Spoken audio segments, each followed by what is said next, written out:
The Rideau Center smelled like cinnamon pretzels and wet umbrellas. It was the kind of Tuesday afternoon in Ottawa when the sky couldn't decide between snow and rain, so it gave you both. A grey slush that coated everything and made the city feel like it was wrapped in gauze. Jonah Trepanier had been nursing the same Americano for 40 minutes, sitting at the corner table near the railing on the second level, watching the food court below, with the kind of stillness that didn't belong in a mall. Cora Whitten almost didn't stop. She had her cello case strapped to her back, her toque pulled low over her ears, and exactly 19 minutes before her next lesson at the conservatory, 3 blocks away. She was scanning for an empty outlet, her phone at 6%, her portable charger somewhere at the bottom of her bag beneath a score for Elgar she hadn't finished annotating. There was only one table with an open plug near the railing, and it was his. "Sorry," she said, not really looking at him. "Is this seat taken?" She didn't wait for an answer. She unslung the cello case, leaned it against the low partition, and crouched down to plug in her phone. When she straightened and finally looked at him, she noticed 2 things simultaneously.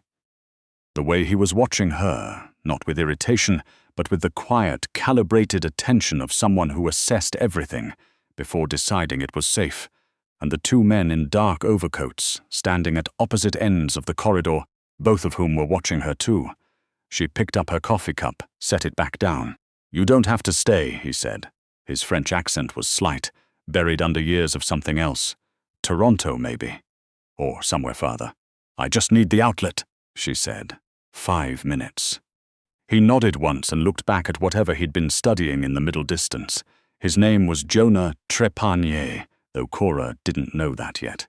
She didn't know that the man standing near the Shoppers Drug Mart entrance had a Glock under his jacket, or that the one near the escalator had been on the phone with someone in Montreal for the past 3 hours, or that the reason Jonah Trepanier was sitting alone in the Rideau Center on a Tuesday afternoon had nothing to do with cinnamon pretzels. She knew only that his coffee was black, that his jacket was expensive without trying to be, and that there was something in the way he held himself, a kind of pressure, like a string tuned too tight, that made the air around him feel different. "Cello," he said after a moment. She glanced at the case. You play professionally." "I teach." She tucked a strand of dark hair behind her ear. "And I play both." "Where?" "Sometimes. Sessions, mostly. Some composing." She was talking more than she meant to. She picked up her phone, checked the charge, 9%, and made herself stop. He looked at her then, not the way men usually looked at her cataloguing, something quieter, like he was trying to solve something. "The Knack," he said. "My daughter went to a show there, chamber music, last March." A pause. "She's 9. She sat through the whole thing without moving. There was something in his voice when he said it. A softness that didn't match the men in overcoats. Cora's phone buzzed. 14%. She had 7 minutes. "I have to go," she said. She unclipped the charger, shoved it into her bag. "Thanks for the outlet." He said nothing. When she stood and reached for her cello case, she looked at him one more time. She couldn't have said why, and caught him watching her with that same careful stillness. She left. She didn't think about him again until the following Thursday, when she saw his photograph on the front page of the Ottawa Citizen on her neighbor's recycling pile. Trepanier Organization, linked to Eastern European Syndicate, Federal Task Force confirms. The face in the photograph was unmistakable. Same jacket, same stillness. She stood in the hallway for a long moment, the cold air from the front door still curling around her ankles. Then she went upstairs and didn't sleep. The second time she saw him was not by accident. She'd told herself she wasn't looking. That was how she knew she was. It was at the Byward Market on a Saturday morning, and she'd tracked the pattern without meaning to. The Citizen article mentioned the Trepanier family had controlled the import corridor through the port of Montreal for 2 generations, that the current head of operations had relocated to Ottawa 3 years prior, that federal surveillance had been ongoing since the previous autumn. There was a quote from a Crown attorney who said the investigation was at a sensitive stage. There was no photograph of a daughter. She saw him at the cheese stall near the main pavilion. He was alone, no overcoats, no earpieces, and he was arguing very quietly with the vendor about a wheel of aged cheddar. Cora watched him from across the aisle, half hidden behind a display of maple butter, and tried to understand what she was doing. She was a cellist. She taught scales to 9-year-olds and played sessions for film composers and argued with her building super about the heating. She had no business being within 20 meters of Jonah Trepanier. He turned and saw her. For one terrible second, she thought about pretending she hadn't been staring. Then she thought about the way he'd mentioned his daughter's face during a chamber concert, and she didn't move. He crossed the aisle. "You followed me here," he said. "Not accusatory. Observational." "I didn't," she said. "I live 3 blocks away." He studied her. "That's either the truth or you're very good." "I'm a musician," she said. "We're not trained to lie." Something shifted in his expression, not quite a smile. Some of the best ones are. She should have walked away. She knew it then. The same way you know a melody is going to resolve before it does. There's a pull in the structure, an inevitability. She should have picked up her maple butter and left. Instead, she said, "Your daughter, does she play?" He looked at her. "Violin. For 2 years now. Any good? Her teacher says she has the instinct. Not the patience yet." "That's almost always how it goes," Cora said. And then, before she could stop herself, "I teach at the conservatory, if she ever needs someone." She didn't give him her card. She didn't have one on her. She turned and walked away, and spent the entire walk home, telling herself it had been a completely normal human interaction, and meant absolutely nothing. Her phone rang 4 days later, from a number she didn't recognize. "Miss Whitten." His voice was the same, that slight French undertow. "This is Jonah Trepanier. We spoke at the market." She sat down on her piano bench. "I remember, my daughter would like to try a lesson if the offer still stands." It took her 3 full seconds to answer. "It stands," she said. The girl's name was Mathilde, and she was not 9. She was 11, with the focused ferocity of a much older student and the terrible habit of stopping mid-phrase to argue about fingering. She arrived at Cora's studio on a Wednesday afternoon with a battered case, mismatched socks, and her father's same watchful eyes. "My last teacher said I hold the bow wrong," Mathilde announced, settling into the chair without being invited. "Let's see," Cora said. The bow hold was unconventional, not wrong exactly. She had good natural tension in her thumb, but she'd compensated for a badly sized bow somewhere along the way and built a habit around the compensation. "Your last teacher wasn't wrong," Cora said. "But wrong isn't the useful word. The bow's been fighting you and you've been fighting back. We're going to teach you to stop fighting." Mathilde looked at her with frank assessment. "Are you any good? I've played at Carnegie Hall twice and I have an album that got a Juno nomination," Cora said pleasantly. "So yes." Mathilde processed this. "Okay," she said, and she picked up the bow. Jonah waited in the hall. Cora could see him through the narrow window in the studio door, standing with his phone, but not looking at it. Just standing. The way people stand when they're used to waiting in places where they can't let themselves relax. After the lesson, Mathilde rushed out to show him something in her sheet music, speaking in rapid French. He leaned down to look at it, and his face changed the way it had in the mall when he'd mentioned the concert. That same quality of unwinding, like whatever held him tight during the rest of his life, briefly let go. He looked up and caught Cora watching. She moved back to the music stand and began straightening pages that didn't need straightening. He knocked on the open door a moment later. "She liked it," he said. "She's good. The instinct is real." Cora set down the score. "She'll fight me every week and I'll fight back, and in a year she'll be significantly better." A pause. "You're not worried about losing her as a student?" "I never am," Cora said. "The ones who fight always stay." He looked at her steadily. There was something he wanted to say. She could feel it the way she felt a fermata in a score, a held breath, a moment that resisted its own ending. "I read your bio," he said finally. "After the market, the one on the conservatory website." "It's outdated," she said. "I keep meaning to update it." "You studied in Vienna. Full scholarship, age 17. She met his eyes.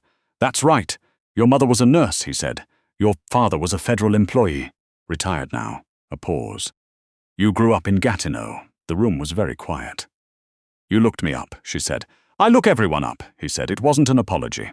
It's a reflex. She should have been unsettled. She was a little, but she was also, against all reasonable instinct, not afraid. Did I pass? She asked. He almost smiled. You're teaching my daughter, he said. That's the answer. She didn't know when it shifted from lessons to something else. It happened the way most important things happened. Not in a single moment, but across a dozen small ones, each unremarkable on its own. The Wednesday afternoons stretched. Mathilde would finish and disappear to the waiting room with her tablet, and Jonah would remain in the doorway or the hall, and somehow they would still be talking 20 minutes later about things that had nothing to do with violin. About the acoustics of the NAC's studio theatre, about a film score Cora was working on, that she couldn't get the middle section right, about a restaurant in the Glebe he thought she'd like. She went to the restaurant. He was there. She didn't ask whether it was coincidence. He told her one evening when the studio had gone dark and they were the last ones in the building, that Mathilde's mother had died when Mathilde was 4. A car accident on the 417. He said it simply, the way people do when they've learned to carry a weight so long it no longer surprised them. He said that the years after that he had, and he paused here, chose his words, made decisions I couldn't unmake. He said, Mathilde didn't know everything, and he intended to keep it that way for as long as he could. Cora looked at him in the low light and understood that he was telling her something true. Not everything, but something. Why are you telling me this? She asked. Because I think you'd find out anyway, he said, and I'd rather you hear it from me. She drove home with the heater on high and the Elgar concerto playing, and her hands very steady on the wheel, and something in her chest she didn't have a name for yet. The call came on a Thursday, 2 weeks later, at 11:47 p.m. It wasn't from Jonah. It was from a number she'd never seen, and the woman on the other end spoke quickly and quietly and said, Miss Whitten, my name is Agent Lawrence Bouchard, RCMP Organized Crime Division. We need to speak with you. Tonight, if possible. The living room felt smaller than it usually did. About what? Cora said, though she already knew. About Jonah Trepanier, Agent Bouchard said. And about your father. She met Bouchard at a Tim Hortons on Carling Avenue. The agent was compact and tired-looking, in plainclothes with a lanyard tucked under her jacket. She slid a manila folder across the table without preamble. Cora opened it. The first page was a surveillance photograph of herself and Jonah at the Bywood Market. The second was a photograph she didn't recognize at first. 2 men, grainy, some kind of loading dock. The third was her father. Her father, Gerald Whitten, retired federal employee, standing next to a man she recognized from the Citizen article as a senior associate of the Trepanier organization. Her hands were completely still on the table. Your father, Bouchard said carefully, has been providing logistical cover for the Trepanier Network's Ottawa operations for approximately 8 years. Permits, inspection schedules, routing information, she paused. We believe he did it to protect someone. We believe that someone was you. Cora looked up. When you were 17, Bouchard said, you won a scholarship to study in Vienna. Full funding, 5-year program. Do you know where that funding actually came from? The folder had a 4th page. She had been 17. She hadn't asked. Her parents had been so proud. Her mother had cried. We're not here to charge you with anything, Bouchard said. We're not here to charge your father either. If he cooperates, what we need... She leaned forward slightly. What we need is someone who has current, trusted access to Jonah Trepanier, someone he doesn't suspect. Cora closed the folder. She sat with the fluorescent hum of the Tim Hortons for a long time. You want me to inform on him, she said. We want you to confirm a meeting, Bouchard said. One specific meeting 3 weeks from now, at a location we believe he's going to use to coordinate a transfer. We need confirmation of the site. That's all. That's not all, Cora said.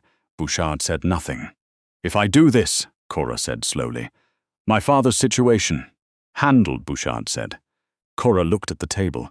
She thought about Mathilde's mismatched socks and her terrible bow hold and the way she'd said okay like it was a decision. She thought about Jonah standing in the hall, not looking at his phone. She thought about what it meant that she knew exactly which restaurant he went to on Fridays, the route he took from the parking garage on Sparks Street, the particular way he went quiet before he said something he meant. She thought about all of that, and she thought about her mother crying at an airport departure gate. "I need time," she said. "You have until Sunday," Bouchard said. She didn't sleep. She drove to the river at 2 a.m. and sat in her car with the engine off and the Ottawa River black and flat in the dark, and she thought about what she actually knew. She knew her father was involved. She knew Jonah was dangerous. She knew the scholarship money had come from somewhere she hadn't thought to question because she'd been 17 and brilliant and hungry, and it had felt like the world finally making sense of her. She also knew, and this was the part that wouldn't let her sleep, that Bouchard had not told her everything. The RCMP didn't ask musicians to confirm meeting locations. They had surveillance units and technical warrants, and people whose entire job was exactly that.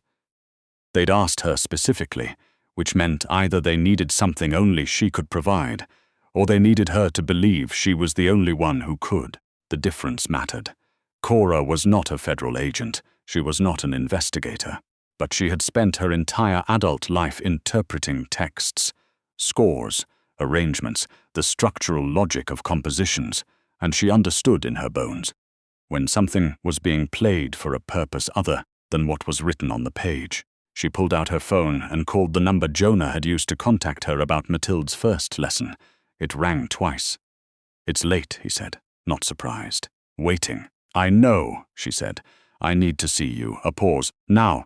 "Tomorrow," she said. "Somewhere you choose." Another pause. Longer. "Gatineau Park," he said. "The trail near Pink Lake, 9 a.m. He was there before her, standing at the edge of the lookout with his hands in his jacket pockets, the lake below still half frozen in the early April cold. 2 men were visible at the trailhead behind her. She'd expected that. She told him about Bouchard. All of it. She watched his face as she spoke. He didn't move, didn't interrupt. The only indication that anything she said landed was a slight tightening around his eyes when she mentioned the loading dock photograph. When she finished, he was quiet for a long time. "Why are you telling me?" he said. Exactly what she'd asked him weeks ago. "Because I think you'd find out anyway," she said. "And I'd rather you hear it from me." He looked at her then, really looked, the way he had across the food court on that first Tuesday, the initial assessment transforming into something neither of them had expected. "The meeting they want you to confirm," he said. "I need you to tell me the date and location they gave you." She did. He nodded slowly. "That's not where the meeting is." She let that sit. "They fed you false information," he said, "to see if you'd take it to me." He tilted his head slightly. "And you did." "I took it to you," she said, "because I'm not interested in being managed by either side." Something moved across his face. Not the soft thing she'd seen when Mathilde showed him her sheet music. Something older, more careful. "You understand what you've done," he said. "I've told you the RCMP is running an operation against you," she said. "Yes, I understand. You've also told me your father is compromised." Her jaw was tight. "I know. And you've confirmed to me," he said this slowly, "that the information I was given about a surveillance gap was in fact leaked to the lake. Someone inside my organization gave Bouchard enough to set this up." Cora said nothing. He stood there for a long time. Then he said, "Your father will not be touched. That's not why I came." "I know," he said. "That's why I'm saying it." What happened in the following 3 weeks, Cora understood only in fragments.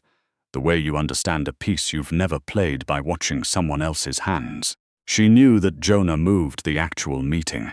She knew that something went wrong for the people who'd been feeding information to Bouchard. She read about it obliquely in a Citizen piece about a disrupted smuggling network, 3 arrests, 2 men described only as associates with prior convictions.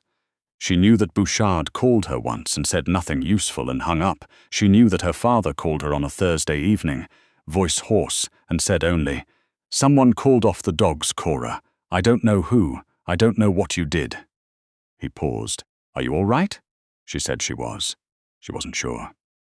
On the last Wednesday in April, Mathilde arrived at the studio and played the Vivaldi minor concerto straight through without stopping, which she had never managed before.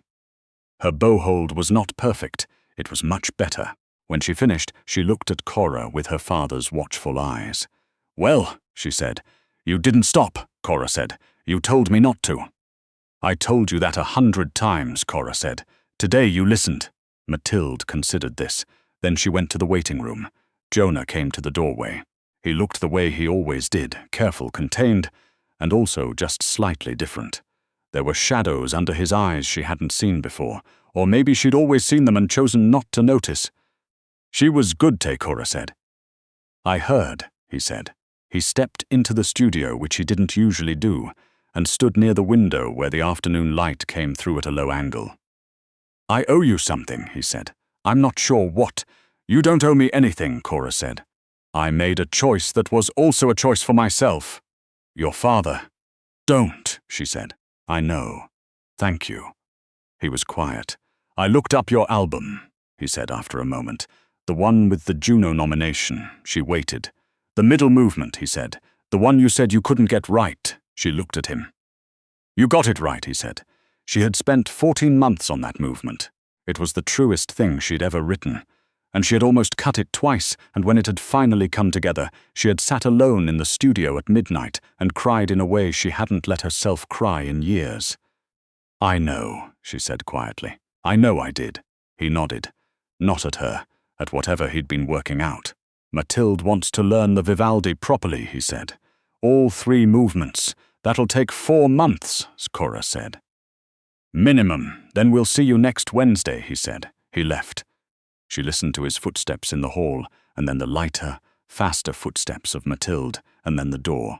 She stood in the studio for a while after, the late light falling across the floor in long strips, the Vivaldi still hanging in the air the way music does when it's finally played the way it was meant to be, resolving not into silence, but into something that continued past the last note, past the room, past whatever either of them had thought this was going to be. She picked up her bow. She played the middle movement from memory all the way through, without stopping.